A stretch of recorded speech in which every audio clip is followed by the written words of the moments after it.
evening and welcome to tonight's bite-sized PD session. This session is co-hosted by Music Constructed and West Music. My name is Jessica Palmer. I am the project manager for Music Constructed as well as an educational consultant for West Music.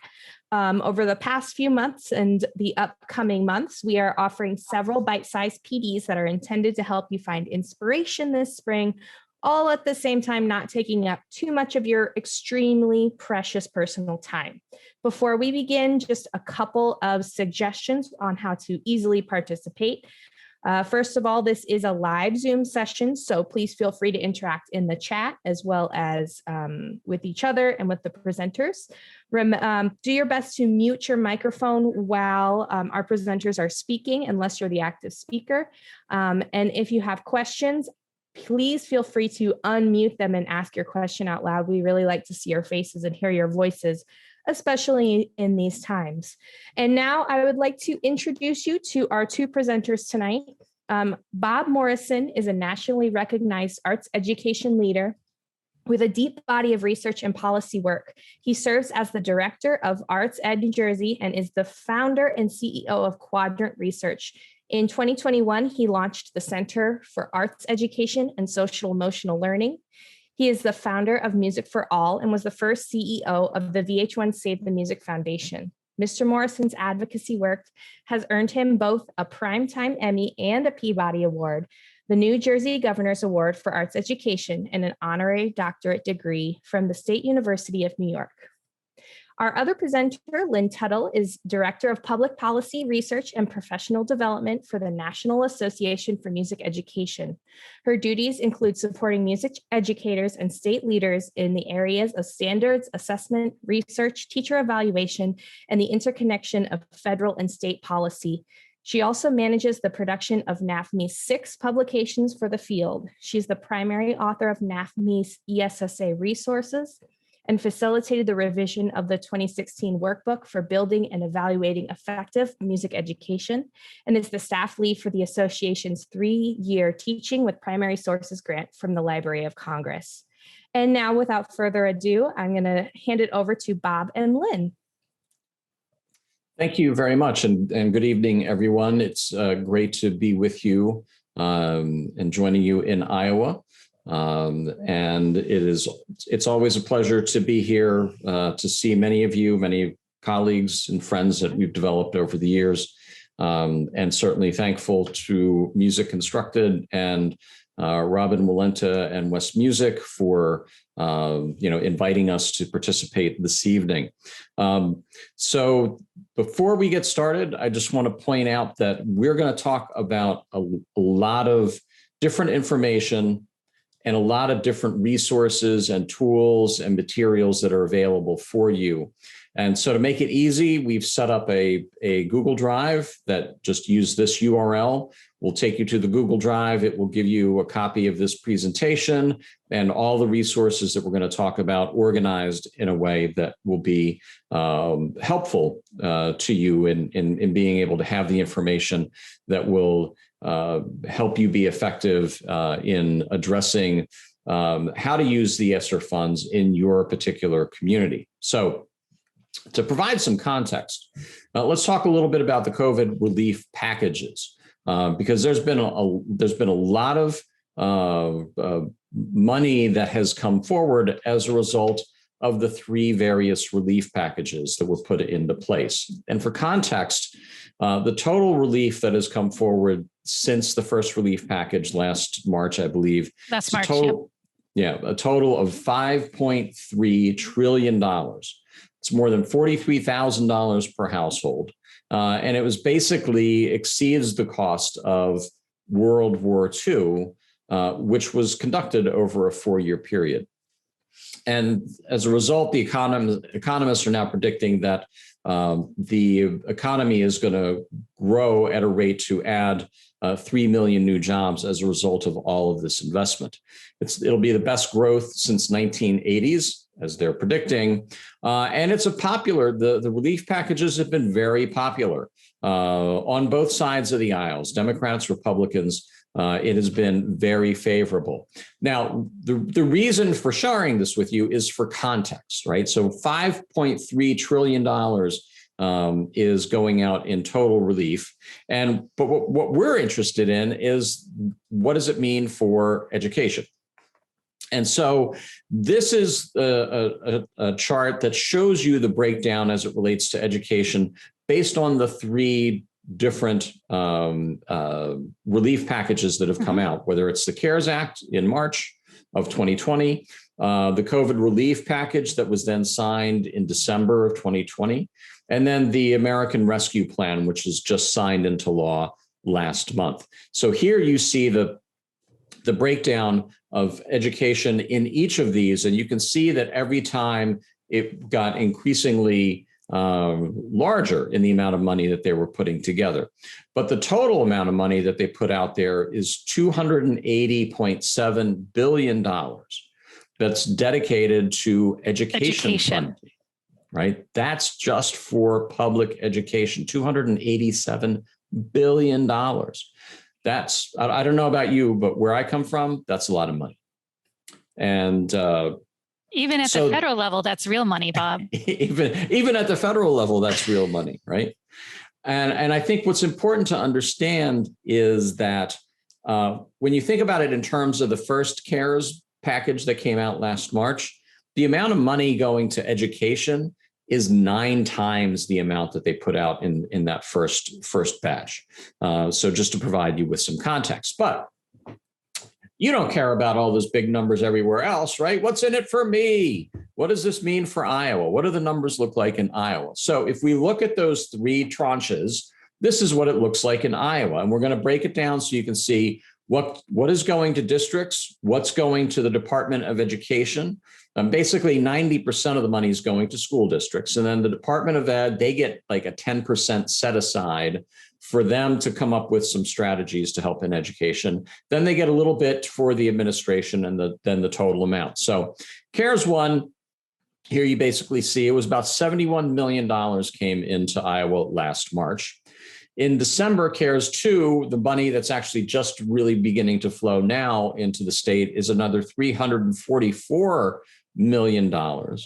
And then the American Rescue Plan is going to add on top of that another $774 million for a whopping nearly $1.2 billion that is coming into support education, K-12 education in the state of Iowa. So that's an extraordinary amount of money. And you may go, well, what does it look like for my district? Well, the good news is the Department of Education is posting all of these allocations on their website. So I'm just showing you this so you can see that this is for the Esser 3 funds that was just announced. And they put this up on their website, and it shows you the amount of money that they want people to reserve for learning loss, and then the amount of money that they're going to make available on June 1st.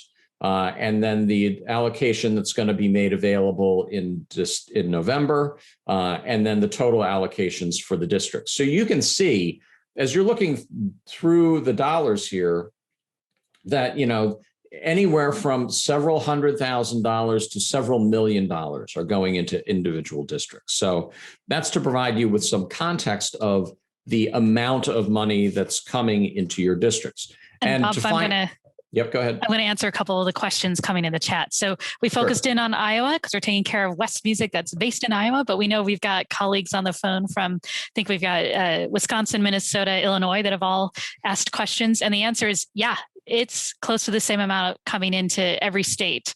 So as Bob will share in a bit, it's based off of the Title I funding formula, but with a lot more zeros after it.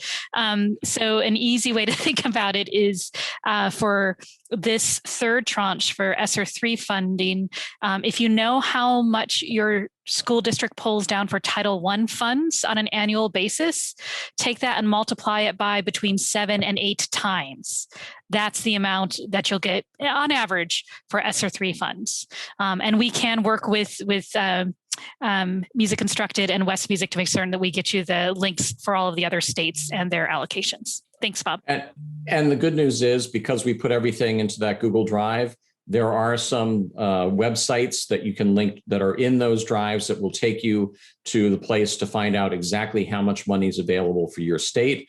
But I would also strongly recommend that you go to your Department of Education website in your state, like in Iowa, where they actually have a COVID-19 guidance and information page. And on this page,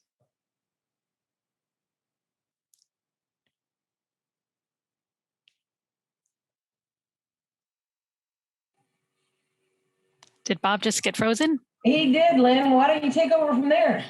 Except he's driving the slides. So I think what Bob was going to say is on this page, you can find this kind of information along with resources on how the department will be looking at the applications for the use of these funds. So that's a great place to go find additional resources and information. So let me see. And I'll answer the private school question that was in the chat, Robin, while we wait for Bob. Yeah, and, that'd be great. So are there funds for private schools? And the answer is yes, there are. And the tricky part, if I recall, is that for each of the versions of Esser, so the education dollars that came out in the CARES Act, and the education dollars that came out in December, and the education dollars that came out in this last American Rescue Plan, each of them handles private schools slightly differently, just to keep us on our toes. So in one of the resources that Bob has in that Google Drive is going to be the an Esser funding toolkit that we just put out from the National Association for Music Education. We will continue to update that, by the way. But the toolkit that you have includes an FAQ dealing with private schools. So it will walk you through how it looks for each of the different funding sources. And again, that information probably exists, maybe not easily, but will exist at your Department of Education at the state level. All right. So Lynn, on the National Association for Music Education website, would you mind posting into the chat where they can go to access the specific state information? And sure. 1 second. And I'm going to pull up the, oh, he's got an actual power outage going on, poor guy. So he'll join us again shortly, just texted me. But meanwhile, I've got the slides, not as beautifully as Bob has, but I just pulled up the PDF from the website here. And so what I can probably do is just keep us rolling, if that sounds okay. That'd be great. That's what we do. All right, that's right. We have to pivot. Okay, so let me see. Are you guys able to see that? Yes. Okay, there we go. All right, so this is, and I mentioned this earlier, and this is key because people get, I won't say confused, but actually I've heard from districts that are getting confused about this. So while the funds flow from the federal level to the school district based on the formula within Title I, right, in terms of how these allocations got created, from this page, right, how these numbers came about had to do with funding formula found in the Every Student Succeeds Act under Chapter 1 or Title I. It's very important for you to know that the funds are not governed by Title I regulations. So these aren't funds set aside to help students with academic achievement in the tested subject areas like most Title I funds. They are not governed by the Title I regs, which means that there's a lot of flexibility. Congress built a lot of flexibility into this. So I think we have Bob back, do we? Jessica's? Yeah. I'm all right. here. Let's let you keep sharing because you've got the nifty fly-ins and stuff. Yeah, I think it's important to note that we have audience from all over the country. So Bob and Lynn, as you direct your conversation, make sure that all the audience members know how to access this information for their specific states as well. Yep. Yes, and that's why we dropped, national information into the drive as well. Jessica, if you could give me sharing.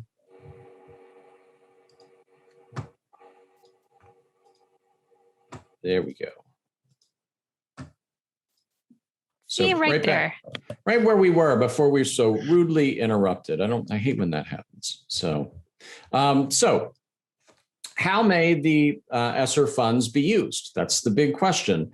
And I think in order to understand how they can be used, you need to understand what the guidance is. So what does the guidance tell us on how these funds can be used? So what we're going to do is we're going to walk you through the guidance areas so that you understand what each of the guidance areas are. Then we're going to talk a little bit of, okay, well, what does that mean for music education? How can I apply that in my district? So the first one is any activity authorized by ESEA of 1965, including the Native Hawaiian Education Act and the Alaska Native Education Equity Support and Assistance Act and the Individuals with Disabilities Act and the Adult Education Act and Family Literacy Act and the Carl D. Perkins Career and Technical Education Act of 2006. Subtitle B of Title VII of the McKinney-Vento Homeless Assistance Act. So any activity authorized by any of those things, you can use the money for, right? So you think about any activity authorized by ESEA of 1965, which is the Every Student Succeeds Act today, right? So if it's covered there, it can be used. The funds can be used for that. Number two is coordination of preparedness and response efforts for local education agencies with state, local, tribal, and territorial public health departments and other relevant agencies to improve coordinated responses among such entities to prevent and prepare for and respond to coronavirus, right? So this is all of the coordination that needs to go on between agencies regarding preparations that they need to take in order to prevent, prepare, or respond to coronavirus. Prepare for or respond to coronavirus is things that you would do in your school to protect the school, to mitigate, put in place mitigation strategies to protect for the spread of coronavirus in the school building. So the third one is providing principals and other school leaders with resources necessary to address the needs of their individual schools, right? Pretty broad, right? And I think that's one of the things we want you to take away from this is, a lot of this stuff is pretty broad. 4, activities that address the unique needs of low-income children or students, children with disabilities, English learners, racial and ethnic minorities, students experiences homelessness, foster care youth, including how outreach and service delivery will meet the needs of each population.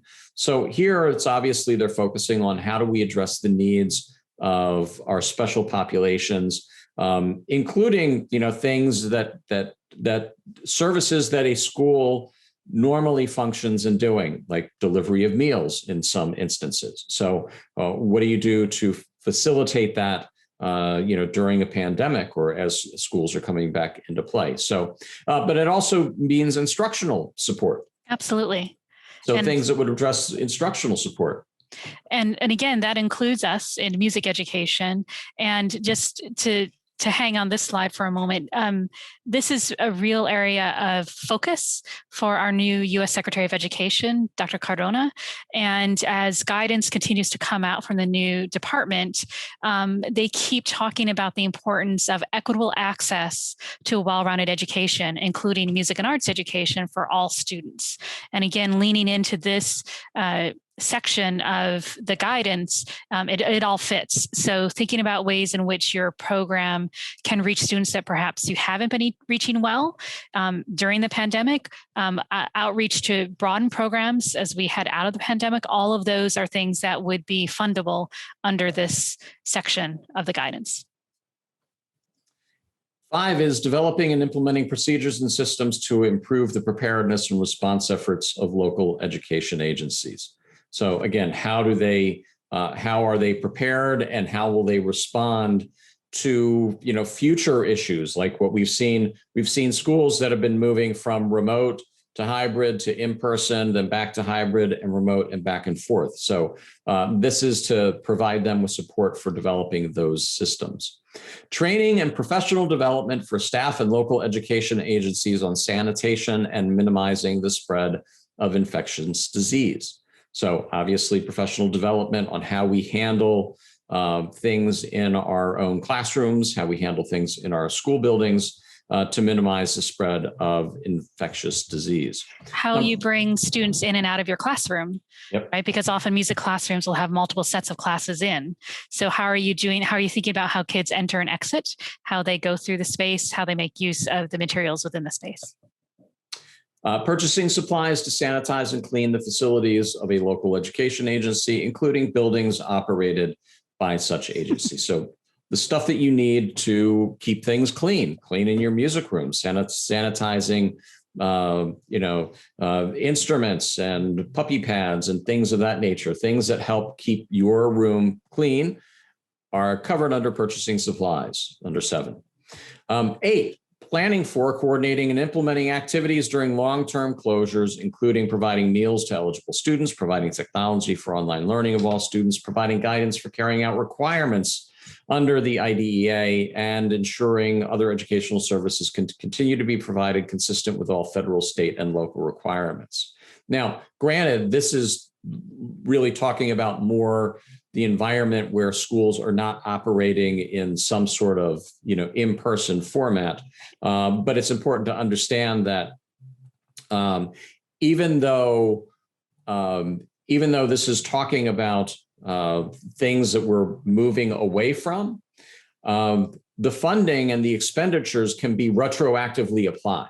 Right. So say you just learned about this and it's like, well, we spent all this money on all this technology stuff that we were using and we didn't use any of these funds for it. Well, you can. Yep. Everything is retroactive back to March of 2020. So that's an important thing to keep in mind. 9, purchasing educational technology, including software, hardware, and connectivity for students who are served by the local education agency, meaning your school district, that aids in the regular and substantive educational interaction between students and their classroom instructors, including low-income students and children with disabilities, which may need assistive technology or adaptive equipment. So this would include educational technology related to music, right? Hardware, software, connectivity issues, things that may be necessary, any assistive technology or adaptive equipment, that would support your program for students in those categories, all covered under item number 9. I'm just going to pause here for 1 second, Bob. With the latest round of stimulus funding, the one that got passed last month, there's a substantive investment in addressing the homework gap needs in a different set of funds that will go through the FCC. And so where I would say the earlier versions of Esser really were, a lot of the funds were being spent, depending on where you lived, on that issue of connectivity. A lot of the connectivity needs are going to be taken care of over with the funding that came to the FCC, which again opens up additional amounts of these funds for other things that students need as we return to school.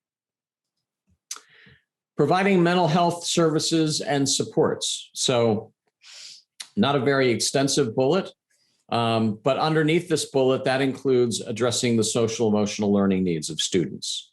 So think of it in terms of what you do, things that you would do in your classroom. How do those things address the social emotional learning needs of students? And if there are things that you are doing, specifically that's embedding social emotional learning in your practices, there's funding available to support the implementation of that. Even things like, we need to realign our curriculum. We want to embed SEL into our curriculum frameworks. Well, you can get funding for faculty to spend the time to develop that, since that will then have, again, long-term implications for the districts, right? So 11, planning and implementation of activities related to summer learning and supplemental after-school programs, including providing classroom instruction or online learning during the summer months and addressing the needs of low-income students, children with disabilities, English learners, migrant students, students experience homelessness, and children in foster care. So this is the area that people are looking at for learning acceleration. How do we make up for the learning delay for students?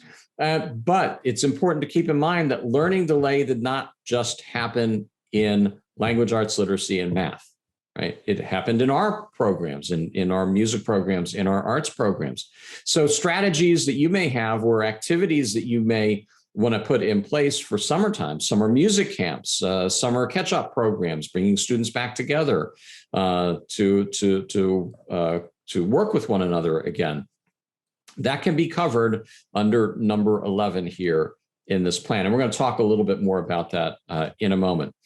Item 12 is addressing learning loss, including low-income students and students with disabilities and all of the other categories that they put in there.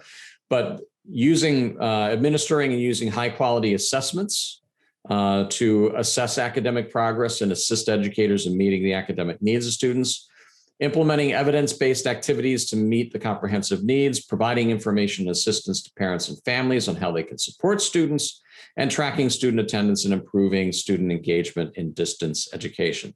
Again, looking at how do we address the delay in learning and how can we accelerate learning again for those students. And to the degree that you can support that within your own programs, all the better. 13, school facility repairs and improvements to enable operations of schools to reduce the risk of virus transmission and exposure to environmental health hazards and to support student health needs. School facilities, so that's they're obviously talking a lot about ventilation, airflow, air filters, things of that nature. And that applies to your classrooms as well, making sure that your rooms are well ventilated so that you can reduce the risk of the transmission of the coronavirus. So this is the school facilities and infrastructure pot of money. And I know lots of schools that are using this to invest in improving the ventilation in the school building, putting in additional filters, putting in additional air filtration units into classrooms, like band rooms and things of that nature to support.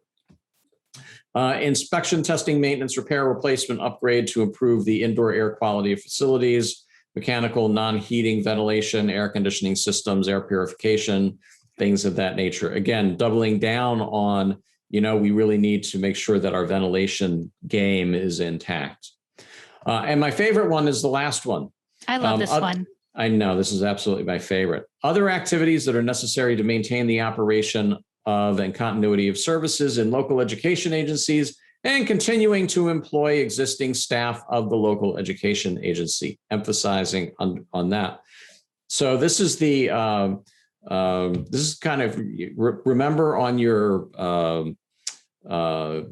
job description, sometimes there's that catch-all that says, and other assignments as assigned by the supervisor, right? So this is that for the funds. So other activities as, is necessary for the operation of the school building.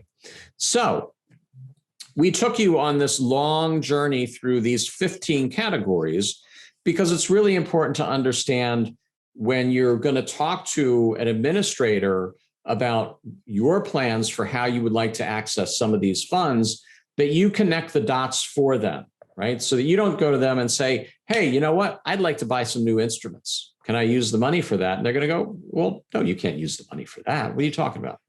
You need to go in there and go, I want to go in and buy some new instruments because that will support some of our students because they can't afford instruments now and we can't share instruments anymore. So we really need some more instruments. So that's one of the things that you can do. Instruments, supplies, materials to help ensure health and safety. And that falls under item 3, 5, and 13. Okay, see what I did there? Connecting the dots. And I think as we walk you through some of these, it will help you to then use your own imagination on what are the needs for your program. How can you document those needs, connect the dots to the guidance so that you can have an informed discussion with your supervisor, your building principal, your superintendent. So instrument supplies and materials is one area.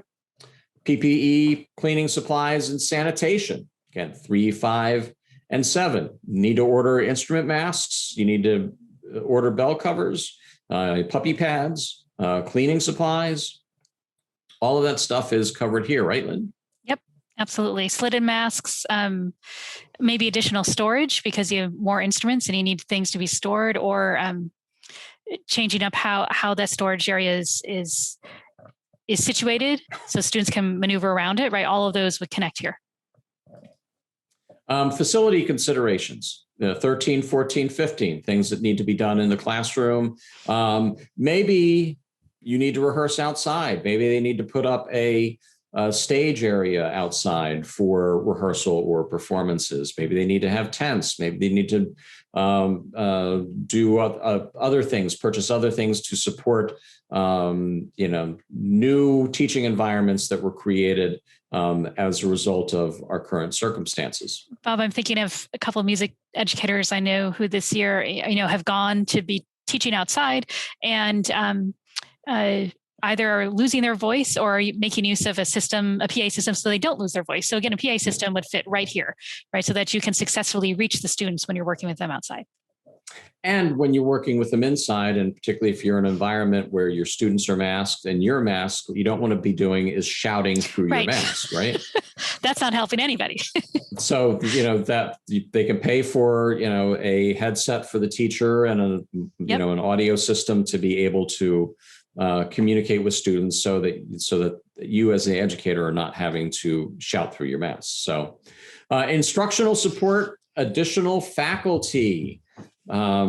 This is something that is really interesting, particularly as we've talked about the fact that there's been some concern about our ability to start beginners during this past year, but it's not been the best environment.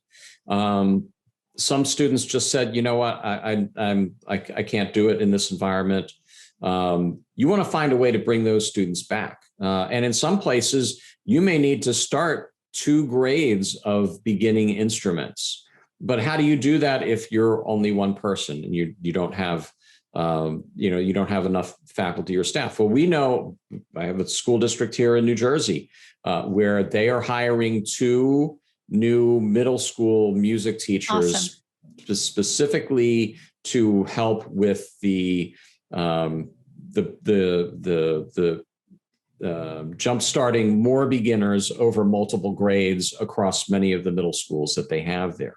So again, another way that it can be used, instructional support. And then I highlighted bullet number 10 because bullet number 10 is what we talked about before, social emotional learning. So instructional support that can be utilized to address the social emotional learning needs of students and how you can do that through music instruction, right? Summer programs. There it is again, right? We talked about that in 10, but also in 11 and 12 when we talk about, trying to make up for the learning delay. How does that apply to our programs in music education and arts education? The funding is there to support that, to be able to pay for that. If you need to hire, if you want to just run one, and B, if you want to run it and have the kids come for free, that can be paid for under this guidance. And we're hearing from a lot of school districts that are doing just that, using the summertime as a way to jumpstart students with summer music camps, summer arts camps, and things of that nature.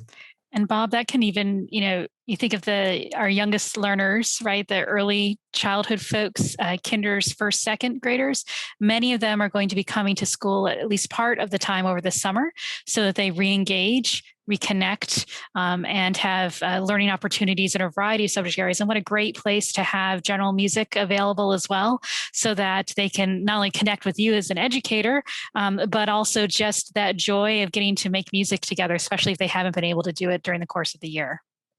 Yeah, absolutely. Planning, right? So we got to plan for the new year, and planning takes time. Planning sometimes will take resources to support that. So planning for what you need to do to strengthen, rebuild, grow your program all falls under various aspects of the guidance at item 1, 2, 5, and 8. And then, of course, our favorite, anything not listed above that's appropriate for education that you need to use stuff for, you can slide it in here. So this is just a sample, and And to make it easier for you, we're not going to take the time to go through every variation of a theme, because there's going to be as many creative uses for the funds as there are music educators in the state of Iowa, or across the country for that matter. So we have some resources in the drive available for you. Hot off the presses today from NAFME is their Esser Funding Toolkit 2021 that talks about COVID relief funding in the music classroom. So they break down a lot of what we just talked about here, but then give you some real world examples of how the funds may be able to be applied, and then links to additional resources.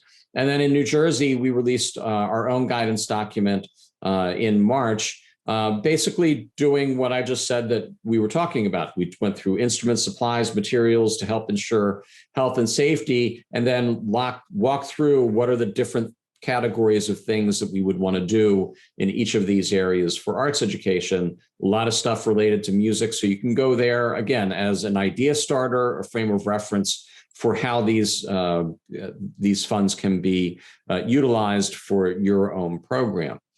But I think the big thing that we both agree on is this is an opportunity to think differently. This is an opportunity to come back in thinking about what we've learned over the past year, what worked for us, what worked well, what didn't work for us, some things that we would want to change, some gaps that we didn't know existed that revealed themselves, and how are we going to now address those as we move forward. But also the opportunity to make sure that we create ways for all students that want to be involved in music to be involved in music. I've been saying a lot. It's let everybody in, let them all in, everybody into the pool, and let all the students come in, whatever door, whatever window they want to come in and play. If your ensemble's unbalanced, great. Just get more kids that want to come in and play. Give them the opportunity to come back in and explore and reconnect and find that safe space that we all know that music creates for them. Bob, I was just going to say, in an earlier group conversation, talking with some program supervisors, music program supervisors, and with Marcia McCaffrey from New Hampshire Department of Ed, we were talking about the fact that it's not only an opportunity to think differently, but perhaps for the first time since COVID hit, it's an opportunity to stop and think strategically, right? It's a time to stop and dream. I will never in my lifetime see funds like this available in support of education from the federal government. So what should we be doing with those? How do we engage more students? How do we engage more students more deeply? How do we help make the case that music really is central to what we do each and every day in a school building, whether that's with kinders or with those advanced players and singers in our high schools. And so it feels kind of like a luxury to me. We've been going so fast trying to respond to whatever the pandemic was throwing at us next. This is actually an opportunity to stop, think, plan, brainstorm, collaborate with your colleagues in your district, and come up with what those needs are, both the needs and what you imagine might be possible. A little time we get to dream. Exactly. So just a little bit about something that's, the little tweak that they did for the American Rescue Plan. 20% of the funds that are going to local districts have been reserved for use to address not only learning loss, but the social emotional learning needs. So there's that pot of, there's that carve out in local school districts to address social emotional learning needs, something that can be utilized. And also the state, as part of their set aside, they have to use 10% of their set aside for comprehensive after school programs and 10% for evidence-based summer enrichment programs. So there's other opportunities beyond what is just coming to the district, funds that are available from the state. And then there's $800 million in dedicated funding for the identification and provision of wraparound services for students experiencing homelessness. So these are some of the tweaks that they did to the American Rescue Plan that I think are important for you to understand. And now Lynn's going to talk a little bit more specifically about some of the use of funds. Great. Thank you. So again, we've been talking about this already. It's all about safe reopening and safely working with our students, as well as that idea of academic, social, and emotional needs. So it's going to be a little repetitive, but we'll get there. But so why should we in music education receive the money? Well, because we help with all of this, right? Remember, we are an academic subject, and all of the costs that are associated with doing our work well with students, especially during the pandemic where we need additional mitigation, can be funded through this. And that idea that opportunities to accelerate learning, since they haven't been with us in person in many parts of the country. And so think after school as well as summer learning, right? What might students be able to do with you after school or with additional instructional support? What might be, is it musical theater? Is it a ukulele club? Is it a garage band, but at school? Like, what are the things that kids could be doing that we could help engage them and either get them from where they are to where we need them to be, or also give them additional opportunities for music making? And as Bob spoke about so eloquently, right, music education can centrally support the social emotional learning of students. We know that. I think for many of us, that's one of the reasons we are music educators, because of those connections that we have with students. And if you think about it, and you all know this, right, you are probably one of the few adults in the student's life that they will have known pre-pandemic, during the pandemic, and post-pandemic, because we have the ability, we've got the gift of seeing our students for multiple years. And that's really powerful right now. I think especially as schools reopen, you're going to be, yes, they're going to recognize the students or the teachers that they may have been seeing on screen, but they know you. They're going to have a level of comfort with you that they may not with the teachers that they've just unfortunately been interacting with as we are right now on a screen. So we help create that social emotional fabric, safe fabric for students. And again, we help create a welcoming and warm school environment. And we are one of the subjects, right? It's fun, right? We're one of the subjects that kids want to come to school for, which means that kids come to school. We are part of why students engage in school. And again, I know your administrators know that, but sometimes we have to remind them that that's one of the reasons why it may be a wise investment to invest in music education through these funds, because we're helping kids engage and remain engaged and come to school. All right, so how do you access these funds, these magical federal dollars that are slowly making their way to your school district? Well, I wish there was a simple way where I can just give you a link and you go online and take care of it. It doesn't work that way. Every district's going to handle this slightly differently, and every state's going to have different mechanisms that the districts are going to have to respond to. So know that it varies, which means you're going to have to figure this out in your local district. Who can help you do that? Your other arts colleagues, your building principal, the administrator you work with. If you have a program leader or district arts coordinator, awesome. And then the ultimate person who'll be the decider, and I won't say the designer, the person that's going to have to upload the application to the state, we'll put it that way, is going to be your school district federal programs manager. They may have the title of Title I director, federal programs director, but they're going to be the person that has to push send when that application goes to the Department of Education in your state to be approved. And I know that sounds weird. These are federal dollars. Why do they have to go through the State Department of Ed? In essence, your State Department of Ed is like an outpost of the federal government when it comes to these funds. They're going to be the ones that are going to approve how your district is laying out its plan of how it's going to use these dollars. And again, how can students in our music class have their needs be met through Esser funding? And you're asked when you go talk to that administrator, especially if you've never met them before, so how can I participate in the planning process? I want to be part of the solution. I have some specific asks and ideas that I think are going to help students in my program, but I also want to know what else is going on. What else are you looking at for these funds? I want to know how what I'm thinking about fits into the larger whole, right? You want to be part of the solution. You want to understand that you're part of a larger process. You don't just want to go knock on the door and hand in your wish list. That's not what this is about. You want to be able to talk to what the needs are. As Bob said, you want to be able to tie it directly back to what the fundable activities are. And you want to go, and like we all do as good music education advocates, you want to go listen to hear what the other needs are going on in your schools. And that might help you brainstorm additional things that you can connect to with your music program. Already talked about that. Be prepared with specific requests. and include the cost and how it connects in and what's the rationale. Why is it important? How does it connect back to all of those lovely little numbers? And then this one sounds kind of silly and a little funny, but it's totally true. We're not used to seeing money this big. I'm not used to seeing that many zeros after allocations for school districts. So don't be bashful. Dream. It's okay to dream big. You may not get it all, but you might get some of it, right? And you're not going to get any of it if you don't make an ask, if you don't go make those connections. So feel free to think big. And another reminder, and this is a great reminder that Marcia shared with me earlier this afternoon. These funds, Esser 3 funds, are good through September 30th, 2024.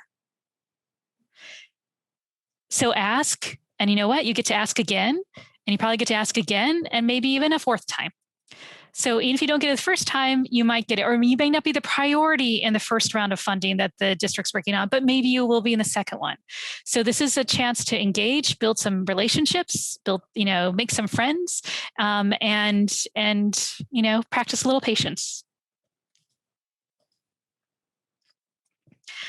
And this one's big. In that other activities place, this is something that the new administration is highly emphasizing for the use of Esser 3 funds. They want to make certain that there's continuity of teacher workforce. They want these funds to help teachers be employed.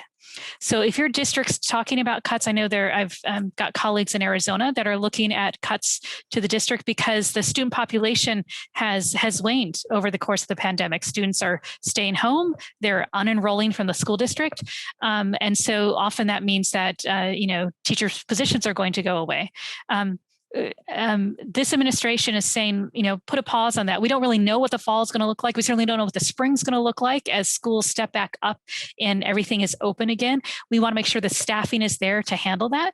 And you know what? This actually works really well for us in music education, particularly for our colleagues in ensemble programs where we may have seen fewer students enrolled. And so maybe we've got concerns about, I was teaching high school choir. I was full-time at the high school, but now there are fewer sections because fewer students are enrolled. Maybe you can still be a full-time choir teacher. Maybe you're going to go down and teach choir in the middle school and make those connections. But these funds will allow you to keep that position funded because you're going to build back that ensemble over time, right? You're going to get back to a full FTE. It might take you 18 months, but you know what? These funds can help bridge from where you were to where you're going to be. And so again, that's something else to consider here. And then this is lovely. Bob found this in the recent guidance from the department.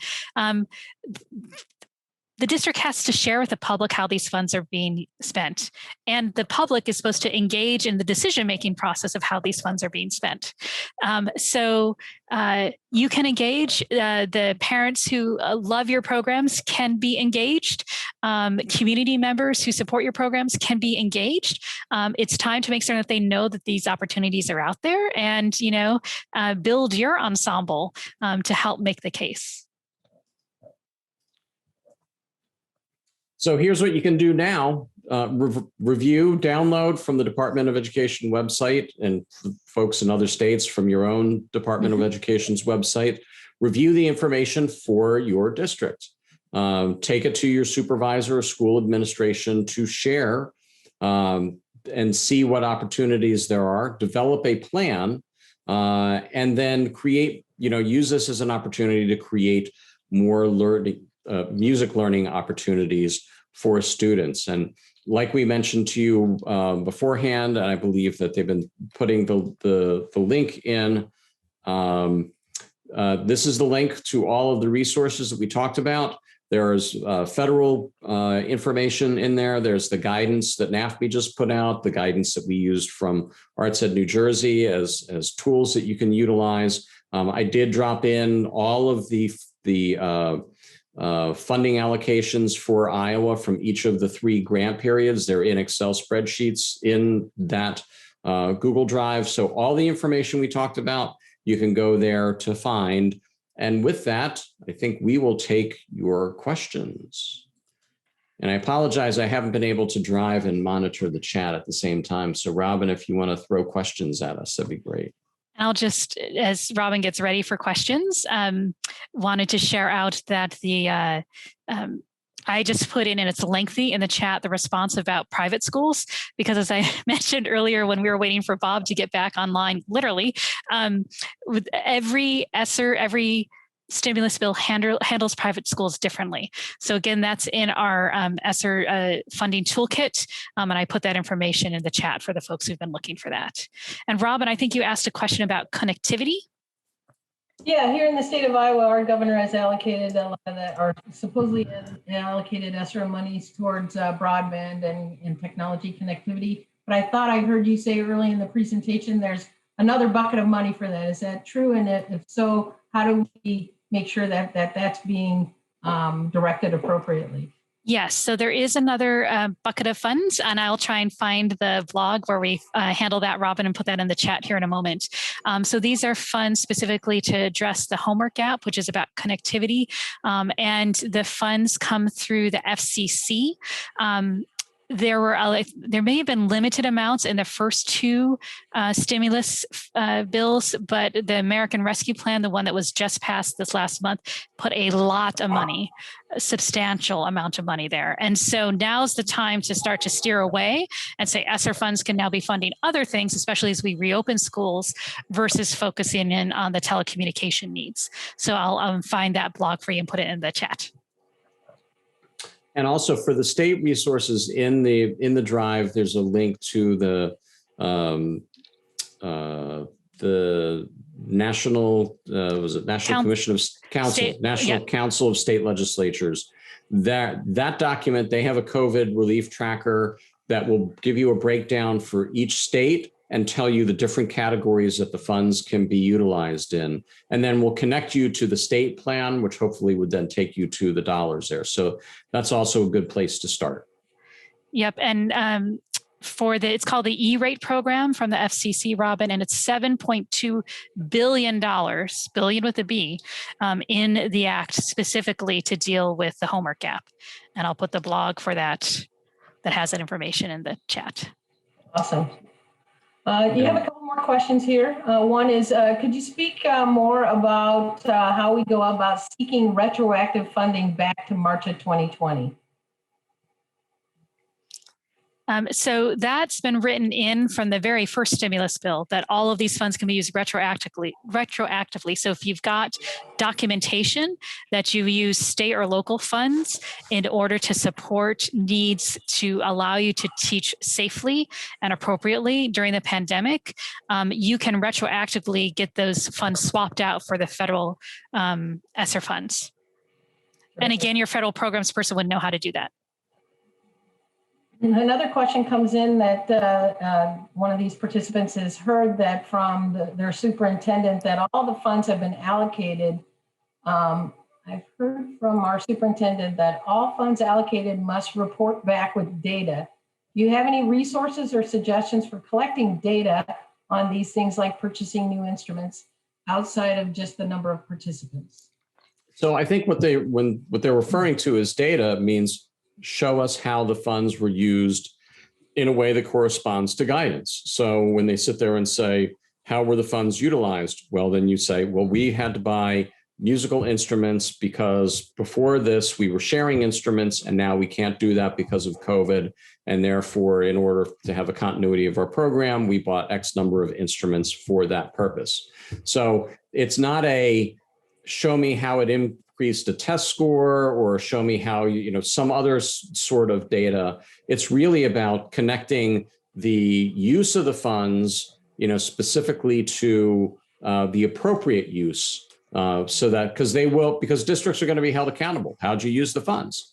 But as long as you can go back and say, okay, we spent X number of dollars on instrument masks and X number of dollars on musician masks and X number of dollars on instruments because we couldn't share anymore. And we had to buy every student then individual mouthpieces. And we also had to buy new mallets because our students can't share mallets anymore. That's the data that they're looking for. It's how many, what did you spend it on? And why did you spend it on it to connect it to the rationale behind the funding? That's really what they're looking for. Right. And, so you're going to, this is the number of students I had in the program. This is the number of instruments I had originally, or maybe I had recorder sets, or maybe I had something else, right? And now I'm going to have individual recorders for all students. And so I went from having this number of sets, which would cover, 2 classes. So I'd have one in sanitizing while the other one's going. And we bought recorders for everybody because that was considered the safest thing to do. And that was part of our plan of how we're going to safely teach music. So, it's in the plan, have it be written someplace, have your principal have signed off on it, you should be good to go. Great question. Beth, that came from Beth Davies. Beth, did that answer your question, or did you need something more specific related to what your superintendent is requesting? That does help. I actually was also sort of wondering about I'm looking at using some of the funds for recovery of learning, like tap into some of the summer music resources. Love it. In that situation, I think the data collection might be a little trickier. Also, I'm just looking for covering my bases other than just number of participants. But I think as it relates to learning acceleration, all right. So, our students haven't been able to be together, or, we lost a lot of instructional time over the year because as a result of COVID, our normal instructional hours would have been this during the year, and instead they were something less than that. And therefore, we're going to do the summer instructional program to try to accelerate learning as a result of the time differential. That's the way that you get at it. Perfect. So, because a lot of it is about, time lost in instruction. And we know that our music educators and our arts educators across the country have probably lost more time in instruction than just about any other content area. Especially our colleagues in the general music space who may have had either limited space or, sorry to put it this way, but perhaps been the afterthought, especially last spring, of what instruction was available for students. And so it may be reminding your administration that that's what occurred, and saying, this summertime is going to help us reconnect with students and provide them with this instructional opportunity that they lost during the pandemic. And I would also share with your superintendent that this is a common use across the country. We're hearing from districts across the country that that's what they're doing. They're standing up these summer music camps for students. Yep. And obviously, there's going to be a long line of people lining up for these funds. So how do we go about hip checking those other programs out of our way so we can get to the front of the line? At this point, Robin, there's so much money. My guess is there's probably enough for all of us and a little left over. I mean, not quite, but I was talking with Earl Franks, who's the executive right now for the National Association for Elementary School Principals. And he said, Lynn, it's going to be really hard for any principal to tell me that they don't have money for something right now. He's like for the next 18 months, that's probably not an appropriate thing to say. Thinking about how you're going to spend those dollars strategically and wisely to benefit your students, sure, let's have that conversation. But it's not about the fact you don't have money. So, I don't think you have to, check someone on the way. And I think it's figuring out what are the collective needs for your school? What are the collective needs for the music program to benefit students? And what can we imagine this program should be as we come out of the pandemic? What are things that we may have learned and we got to do an experiment with during the pandemic that we want to carry forward, right? It could also be a time to experiment. And I would actually also look at, how do you position the expenditures that you're advocating for based on their return on investment? Because of, whether it's as it relates to instruction for students. And if you're going to advocate for hard goods, then, the hard goods have their own life expectancy. So if you're going to sit there, for example, and say, we're going to invest in instruments, well, an investment that you make in instruments, that is spread out over a number of years. So that's going to impact not only a current crop of students, but students for several years to come. And so I think in certain instances, how the investments can actually provide a return on investment over time, kind of a gift that keeps on giving, is going to be more attractive than something that they're going to do as a one-off, and they do it, and then as soon as the money runs out, it's gone, and there's no residual after benefit to that. And I would also say that when you can invest in training for faculty and development of curriculum and materials and supplies that will improve and guide instruction, again, over a long period of time, that's a good use of funds. You're going to get a good return on investment. So to the degree that you can couch some of these things in terms of, I want to use these funds in a way that will continue to reap returns for our students for the next several years to come, that's going to resonate with your school leaders. And Bob, I just heard this afternoon of a district in Florida that's doing just that. Florida right now is music and arts educators are about halfway through what would be a normal adoption cycle for curriculum. So the curriculum right now is really outdated, particularly when you think about all of the resources that have been built that help with instruction in terms of online and other types of supports. And so this district administrator, made the case that they needed to do curriculum, and $300,000 of these Esser funds are going to support them getting a completely new curriculum for general music. There you go. That's terrific. We want to thank you both for your words this evening and for showing us the path forward. I put in the chat, we here at West Music, we're learning right along with you, but we're doing a lot of research. We're here to assist you in every way we can. I know many of our consultants have been studying at the state level across the country. And so just give us a call. We'll help you navigate this very complex system. Lynn and Bob have helped me over the course of the last several months really learn a lot about these different funding opportunities that are out there. And now it's just a matter of us taking this knowledge and really exercising it and discovering those new opportunities. I love that slide that you put up earlier, Bob, is, don't be afraid to dream. There's so many new opportunities out there. And as Lynn said, there's never been more money, and we'll never see this kind of money again in our lifetime. So we're here to help you in every way we can. We can't thank you two enough.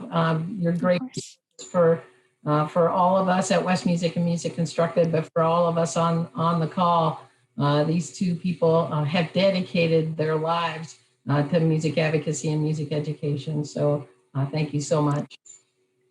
You're welcome. Great. Thanks for having us. Thank you all. Before I let you go, I just wanted to tell you about our follow-up webinar next week on this series. On Tuesday, April 27th at 6:30. Again, we're going to be meeting with Lee. Oh, did it end? Oh, no. My picture changed. We're going to be hearing from Leon and Jane, and they're going to help us apply what we've learned tonight at a state level. So we're going to be focusing on the state of Iowa, but I think it would be great for anyone to attend. They're going to be sharing some real world examples and success stories on how teachers have applied for, been approved of, and used this money. So we hope to see you there.